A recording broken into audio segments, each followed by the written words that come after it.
how I'm dragging my leg behind me like this? Yes, master, I shall stimulate the mass.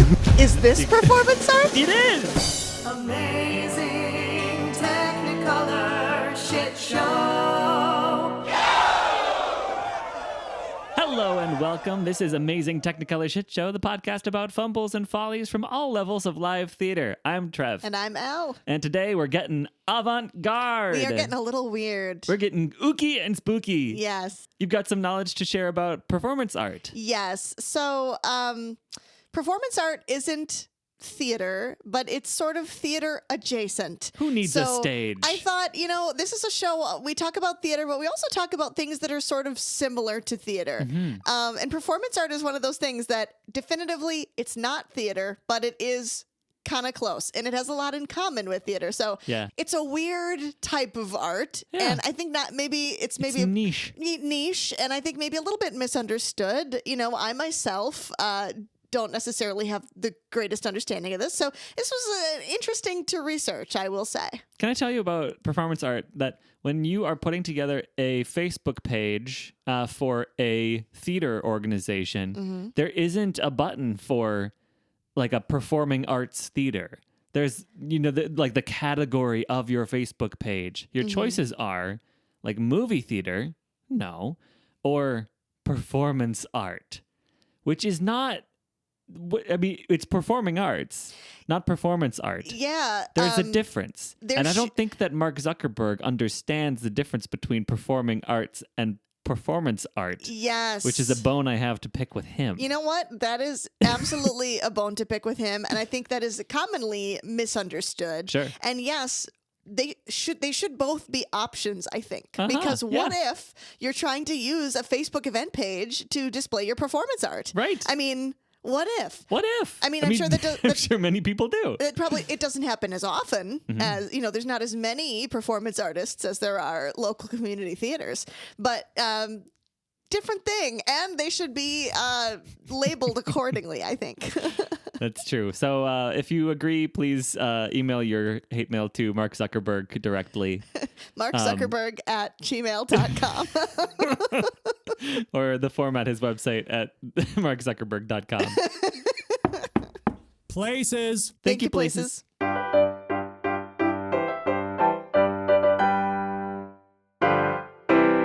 So, performance art. What even is it? Well, performance art is a time-based art form where the artist uses their body and actions as the primary medium to create a live artistic experience for an audience. Cool. It is experimental, interactive, and is intended to challenge traditional art, cultural norms, and the audience's understanding of society and reality. Yeah, intended to challenge. I guess this is just like a preconceived notion that I have about performance art, that it's always going to be weird. I think kind of, yes. It is always going to be a little bit weird. Some performance art is very weird, and some performance art is not that weird. For the common folk. Exactly. And I think there's a big range. There's a lot of different things that constitute performance art, right? So it's going to be really wide and really varied. So the themes of performance art are commonly linked to life experiences of the artist themselves and the need for denunciation or social criticism. And there's a spirit of transformation about it. Okay, yeah, this all tracks. So I'm going to take you back to Zurich, Switzerland, in the year 1916, to the founding of the Cabaret Voltaire. So the Cabaret Voltaire was founded in Zurich, Switzerland, by Hugo Ball and Emmy Hennings. They were a couple, for artistic and political purposes. And this was basically a place where new tendencies and arts and types of thought were explored. This Cabaret Voltaire was located on the upper floor of a theater, and the exhibitions that were going on in the theater at the time, they were actually actively mocking in their shows. Oh. So it was sort of anti all of the normal things that were going on downstairs. Wow, how bold. I love it. Right? I mean, like, a little bit petty, but like I like the move. So the works interpreted in the cabaret were very avant-garde and experimental. Of course. In the summer of 1916, the Dadaist Manifesto was first read there at the Cabaret Voltaire. This collective held the first Dada performances, which featured a hybrid arts, poetry, plastic arts, music, repetitive action presentations, basically all kinds of performances that would leave you wondering, like, is this art? Is this not art? Was it even real? What even is art? Like, what does art really mean? And these are performances. All right.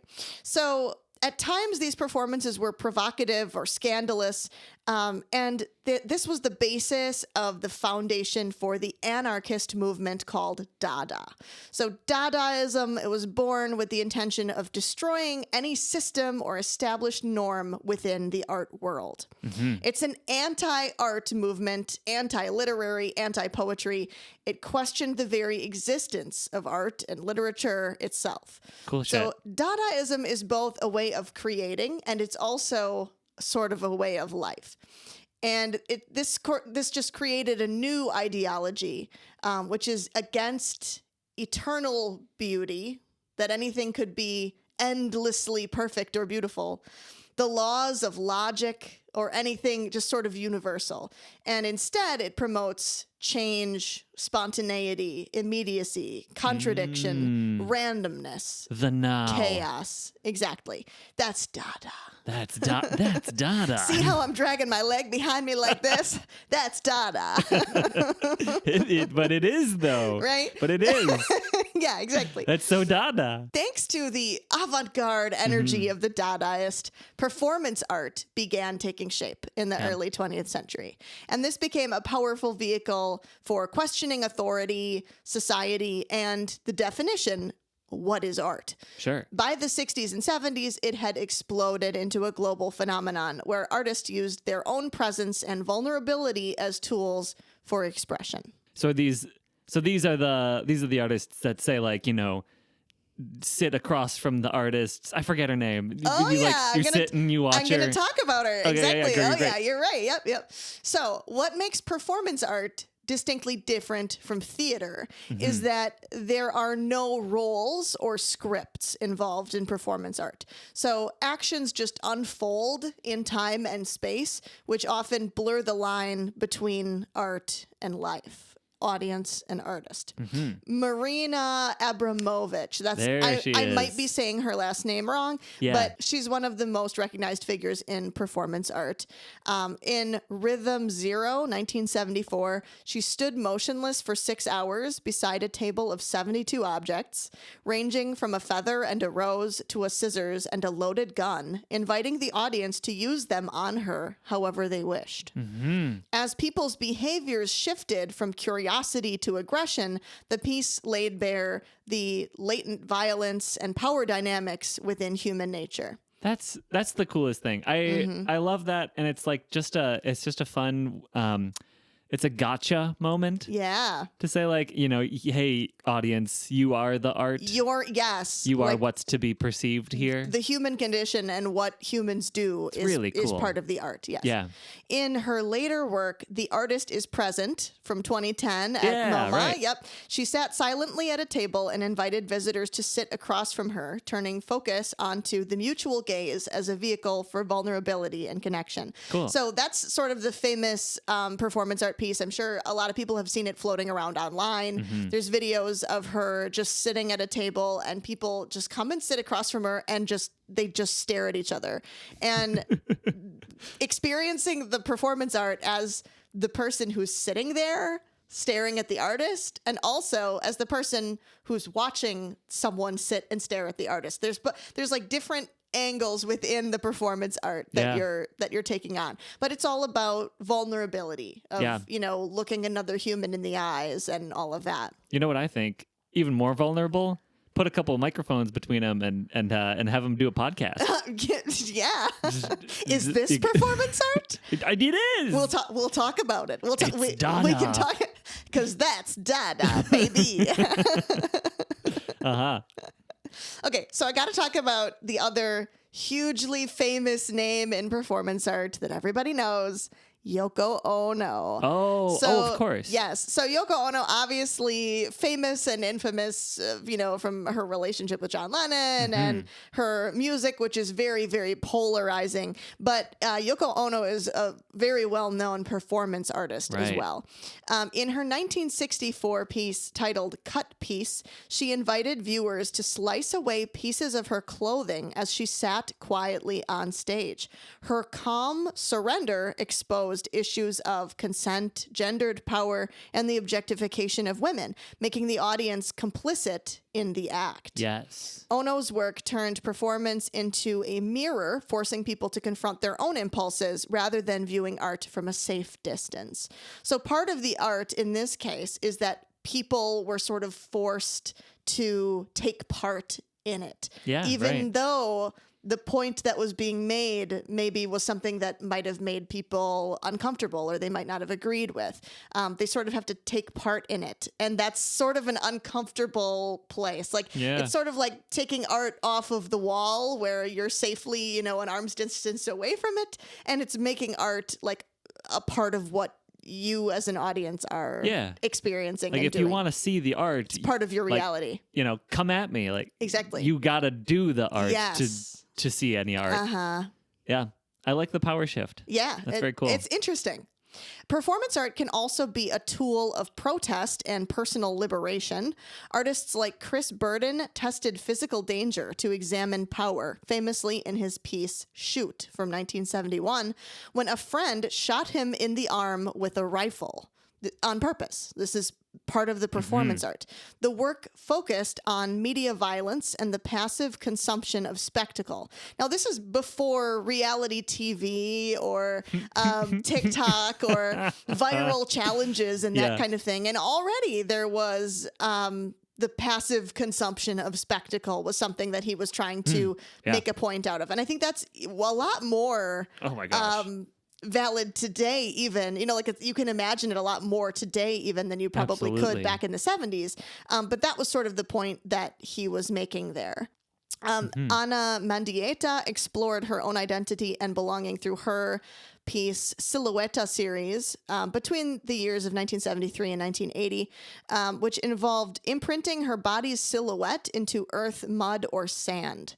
Now, this piece was about the relationship of the human form and land, as well as ancestry and displacement. So in this case, the art wasn't just she left an imprint of her body in mud, The performance art was also her making the imprint of her body in the mud and getting up and leaving it behind.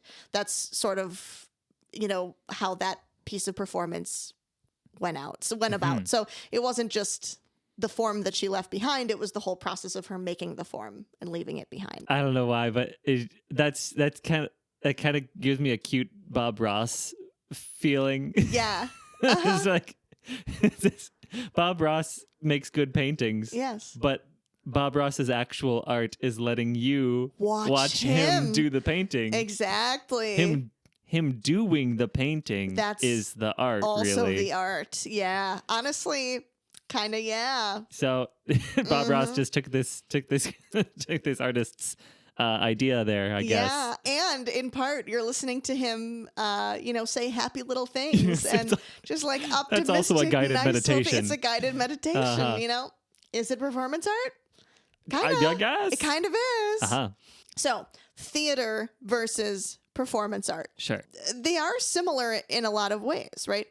But what's different? Well, theater usually centers on a scripted narrative and characters, and even if it's unscripted, it's characters that an actor is inhabiting. Okay, right? sure. Performance art, it's not a character. It focuses on the artist's own actions and the artist's immediate experience. That does make sense. And so yeah. even when you're doing improvisational theater, you're becoming a character who is putting a storyline in front of the audience, right? Mm-hmm. In a performance art piece, the artist exists and performs the piece. They're not inhabiting another type of character. Okay, yeah. That's I wouldn't have thought of that Yes. that line to draw between them. That makes sense. Theater also often, but not always, requires a story arc. Not always. Some theater that's really avant-garde doesn't necessarily have that. But the majority of the theater that you're going to witness has some kind of a story arc, whereas performance art is non-narrative and does not require a story arc. And there are always going to be exceptions and edge cases, but this is all helpful for defining an art as a whole. Yes, and sort of kind of help you tell the difference. If you're thinking like, well, what am I watching? Is this just weird theater or is this performance art? Should I get my money back after this? Should I ask? Yeah. So another way to kind of look at this is that theater focuses on the artistic simulation of life, whereas performance art aims to create a new immediate reality. Another kind of interesting difference is that performing arts in general, so music, theater, dance, etc., performing arts are meant to take in as an entire work. So, for example, if you're going to see a musical production of Hello, Dolly, you're meant to watch Hello, Dolly from its beginning to its end. Okay, right? yeah. If you're listening to a sonata, you're meant to listen to the whole sonata. Yes. Right? Now, performance art differs from performing arts in that regard because audiences often come and go and are not necessarily expected or even supposed to view the entirety of the work. Yes. So, for example, a performing artist might be doing the same type of movements or actions or similar things in a space for several hours or several days at a time.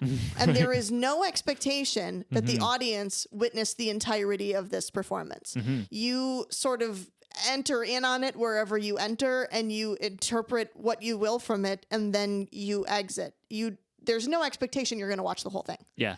Versus performing arts, there is an expectation that it is meant to be viewed as a whole. And that kind of makes me think of buskers who will be like, statues on a busy street. Yeah. And you just sort of like, they're there and you can stand and watch them if you want to. Yes. They're just chilling. It begs the question of like, what is performance art and what isn't? Yeah. And I think that's kind of an interesting conversation to have. Like stand-up comedy.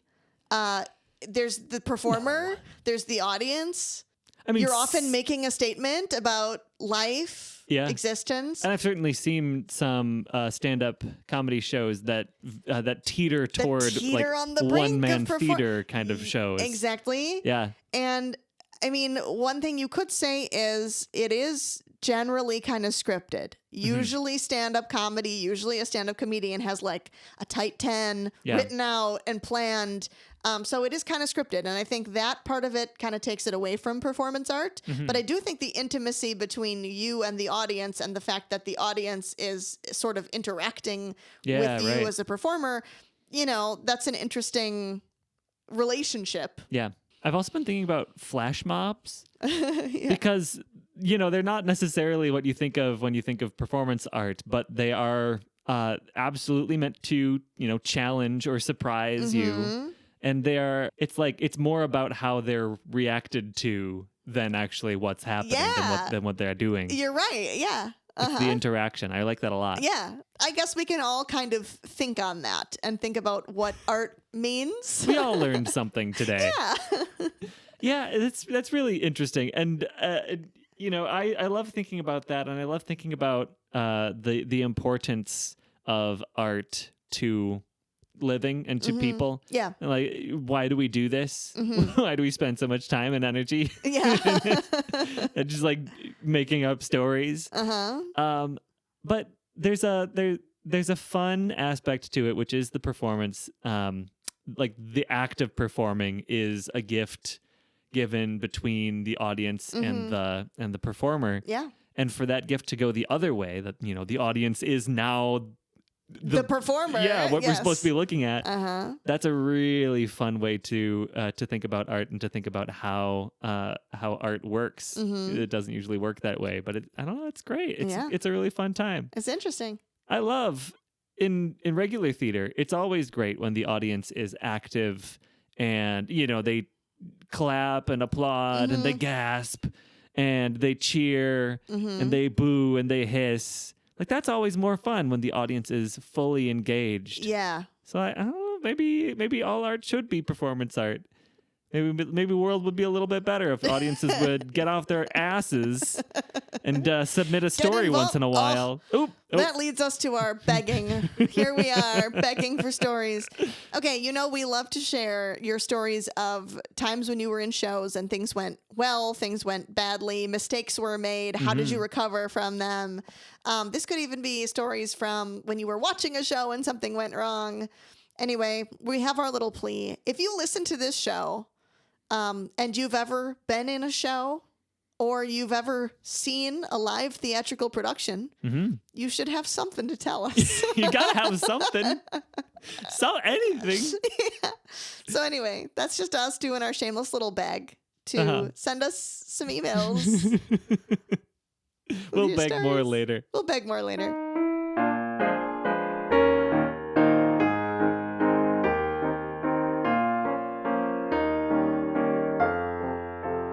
A little cluster of listener stories, all from the same listener, this time a longtime director.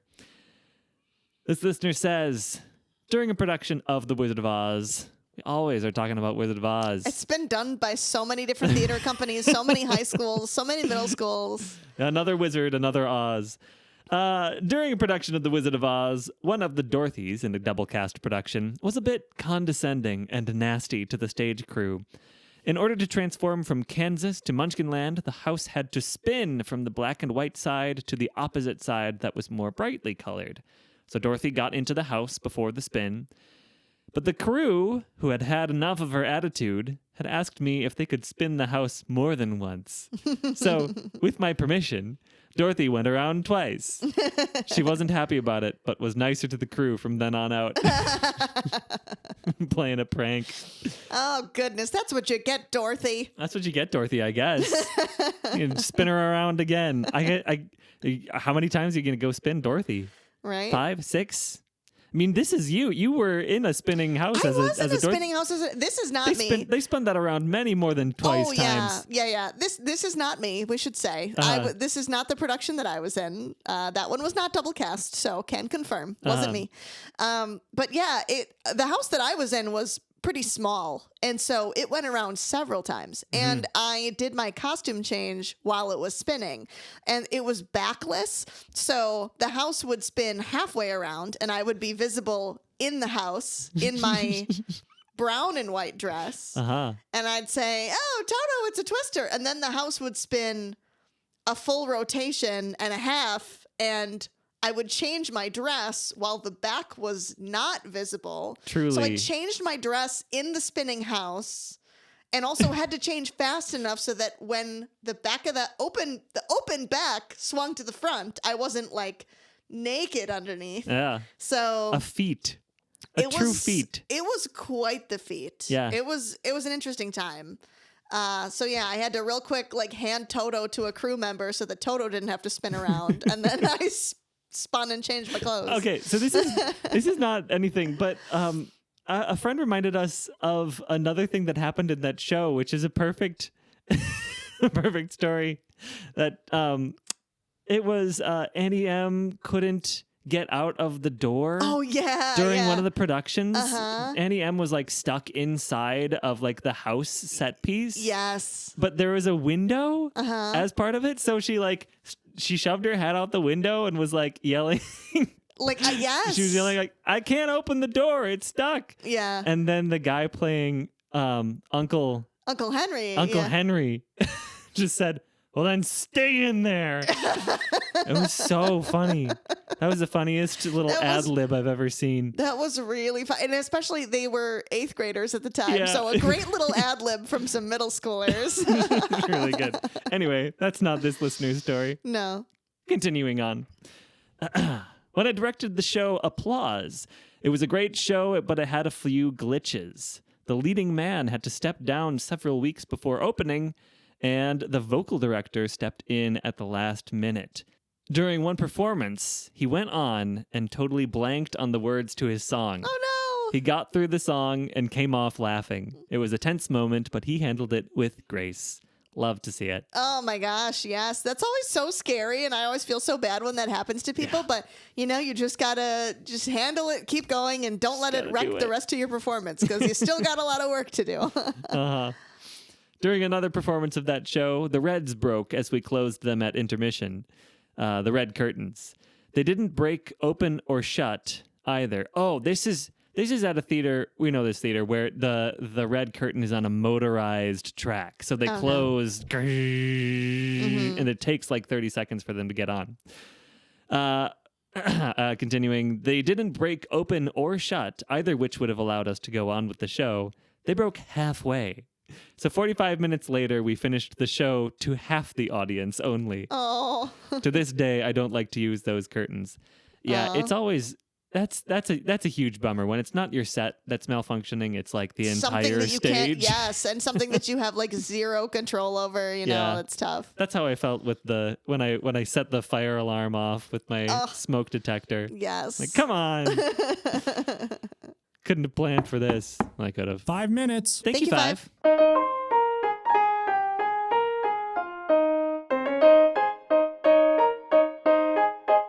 All right, so in the spirit of interesting, creative, and Are kooky you gonna arts. make me do performance art? No, I'm not actually. Are you gonna make me stand naked on top of a tower for 6 days? I would think about it, but this podcast is an audio medium, so our audience would just have to believe me that you did it. It's true.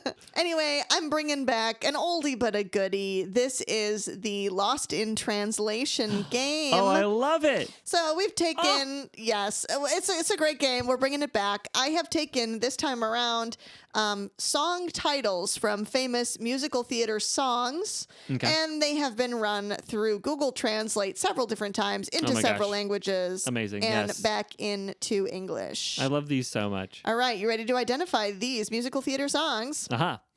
Provoking the Heaviness. Defying gravity. Wow, you got that one real. Provoking happiness. Yeah. Okay. Provoking heaviness. It's got the same number of syllables. Provoking heaviness. That's so good.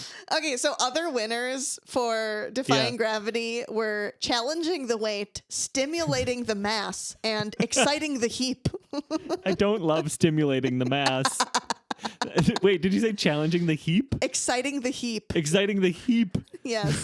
That one came from Stimulating the Mass. After Yeah. Stimulating the Mass, stimulating and exciting, and then mass and heap. Exciting So, the heap. Exciting the heap. Gosh, stimulating the mass. That's just like that's what you do in a laboratory with an electrode and you Yeah, you're right. master, I shall stimulate the mass. Yeah. Okay. What's next? The Nap Song. I mean this sounds like it should be an easy one. The go to sleep song. That I don't know. Sleeping, snooze, snoring. Is song the same? No. Ah, the ditty, the snooze ditty. I don't know. Give me a hint. Nap is a little bit of a stretch. Oh, okay. Um, Okay, so the only descriptive word, the lullaby. You're closer. You're a little closer. Good It's- night, my someone. Okay, it has night featured in it. A And good instead of song, night, it's- ladies. No, but that would have been a great one. A little night music. Oh, you're so close. Oh, It's not the little, it's the night and the music. wait, the music of the night. Yes, Whoa, there the you nap, go. The nap song. the nap song. Oh my god, The music of the nap. the nap song. That's so funny. I'm picturing the Phantom as like Danny Go or Blippy. He's like, okay, children, The time to sing music the of the nap song. Come into my cave. Wow, that's so funny. Yeah. I love the nap song. All right, the next one. The chamber of the event. Okay, the party room, the room where it happens. Yeah, there you go. Wow, that word association really got me there. Yes, that was awesome. Yeah. Okay, I really like this one. You are not going on an individual tour. It's just like posted on the tourism board. Like, You are No. not going on an individual no tour. matter how much you beg, It's not happening. stop asking. You are not going on an individual tour. You'll never walk alone. Yes! Oh my gosh, nice. Good one. Yes, That's yes, yes. oh man, I'm on fire. Yes. Okay, your next one. You are my required item. You are my lucky star. No, but that's a good one. You're my required item. Mm-hmm. You're the one that I want. Yeah. Really? Wow. Cool. Good one. Good one. Awesome. Okay. This one, best for last, in my opinion. Okay. This is my favorite. Put stupid in the center. Nobody put stupid in the center. Putting on the Ritz. Put stupid. Put Dumbo in the middle. Stuck in the middle with you. Pounds to the left of me, stupid in the center. Here I am. You're like weirdly close. Oh, wait, is it Send in the Clowns? Yes. I would have never guessed that if I didn't just say clowns to the left of me. Right? Your word association is like really helping you with this Yeah. one today. Yeah. Put stupid in the center. The other the other one. Send in the Clowns. Put stupid in the center. Put stupid in the center. The other one that was good was put the idiots in the middle. Yeah. Yeah. Yeah. Just Just put the idiots in the middle. That's what we want to do with our performance art. We want to expose the idiots. Yes. We want to put wanna stupid in the put center. Stupid. First and foremost, Centrally. in the center. Center stupid. This is Amazing Technicolor Shit Show. Thank you so much for listening. We love you so much. Thanks for sending us your stories in advance. Thanks in Yeah. advance because you sent us your stories. Please send us. Please. We cannot stress this enough. Good God, please. Send us Won't somebody send us a story? any theater related story, please. Where can they send them, Trev? AmazingTechnicolor.com. AmazingTechnicolor.com. AmazingTechnicolorShow.com or send them to our email at AmazingTechnicolor Show. Amazing Technicolor Show at gmail.com. There it is. If you like the show, leave us a good review on all the podcast apps that you've ever heard of and tell your friends about us. If you didn't like the show, tell your enemies, and we will make them sit in a cage for 6 days in public and see how everyone laughs at them. Yeah. Aha! Whew. Our stage manager is Daniel Schneider, and our piano accompanist is Mr. Paul Thelen. Thank you so much again for listening or watching. Hello. If you're here in the green room, Hi. And we wish you all the best, whether it is on stage, off stage, or in your life. Break a leg. Amazing Technicolor Shit Show.